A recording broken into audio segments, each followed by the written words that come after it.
Hey everyone, it's Reju. Welcome back to another video. Today we're going to be talking about the current state of the game of Eterspire's Endgame. For those that don't know, the current endgame consists of the dark areas in Umbral Lands and their various remnants and trials. The very endgame boss is the Void, a solo remnant in an instance map. This is a stark difference and the opposite side of the spectrum than the last endgame meta of the hidden trial of the mountain, which required a group for the top endgame gear. I'm going to discuss the pros and cons and the effect that this has had on the economy, and I hope for the next tier of endgame content. So let's get into it. First off, like I mentioned, the Void as the top endgame boss is a solo remnant only, with an instanced map. Now, the top endgame hasn't been a solo remnant since Ominous, the level 160 boss that drops tier 18 gear. Ominous dropped corrupted gear, which required catalysts for cleansing. The requirement of these catalysts and their ability to be obtained in the very early game was a great way for newer players to make some gold. It further acted as a gold sink, even if it was to other players, for the higher level players, so the economy was a bit more controlled. It was also not in an instance map, allowing for social interaction and a generally more pleasant farming experience. Now, Void drops the gear directly with no additional mechanic to be able to use the gear, and secondly, again, the map Void is in is instanced, meaning no one else can join you while you are farming Void. There are two reasons why I think this is worse than Ominous. Number one, it makes the farming experience more isolated, meaning social interactions are more limited. Secondly, the instance map allows for certain ne'er-do-well players to break the rules with no moderation possible from other players via reports or in-game moderators coming across them. Now, what has the consequences of this been? The market was very quickly flooded with Void gear after its release, dropping the value of Void gear fast. Now, this is not purely a bad thing. It does allow for more affordability of endgame gear for newer players. However, some players, and myself included, believe that goals in MMORPGs are critical for player retention. If you have a fresh 160, being able to get a full normal Void set immediately after hitting 160, the goal goes from something moderately attainable, which is normal Void, to exponentially more difficult to attain, which is excellent Void. This huge exponential increase in difficulty of achieving a goal is a problem for endgame player retention. Secondly, with a high supply of Void gear and many players getting their first pieces means that there are a lot of players that need to upgrade the gear, which caused the price of Rhodonite shards and mainly Rhodonite reforged runes to skyrocket.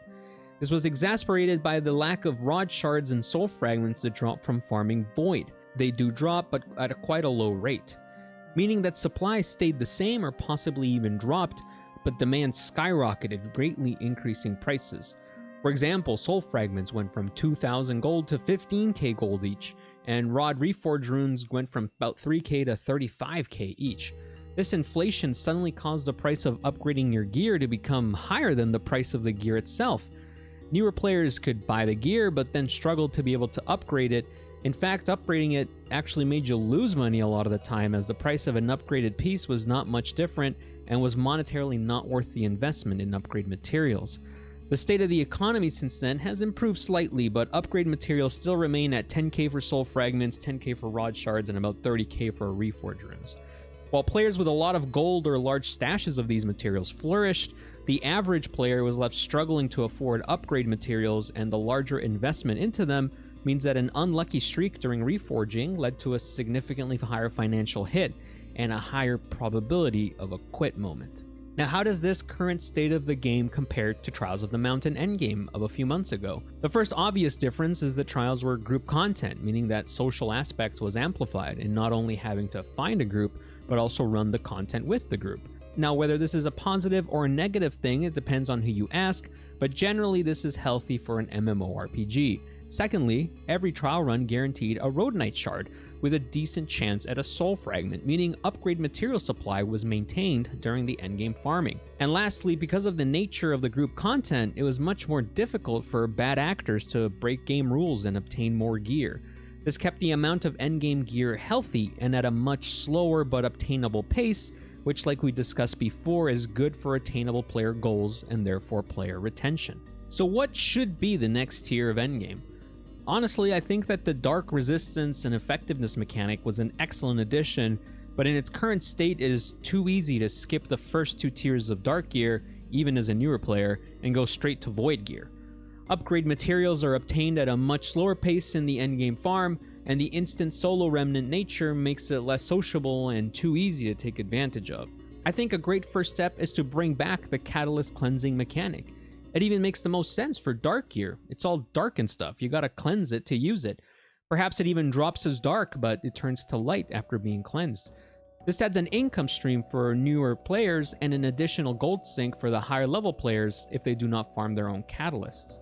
Secondly, the Trials of the Mountain were sociable and a lot of fun, while providing gear at a healthier pace. Applying something similar to the Dark area would be a great change of pace and greatly improve the sociable aspect, while providing gear at a manageable pace, which would also help the economy. Solo remnants are just taken down too quickly, and it becomes a lot more difficult to balance drop rate. Instant solo remnant maps should probably never be a thing again, as the impacts of the lower ability to moderate are being seen in the economy. I'm fairly confident that the developers are aware of most, if not all, of these things, and I'm sure we will see a healthier endgame whenever the next update drops. Thank you so much for watching. Please let me know your thoughts in the comment section down below about the endgame state of Eterspire. What are your thoughts? What do you want to see in the next update? I hope you guys are enjoying the game, and as always, I will see you in the next one. See ya.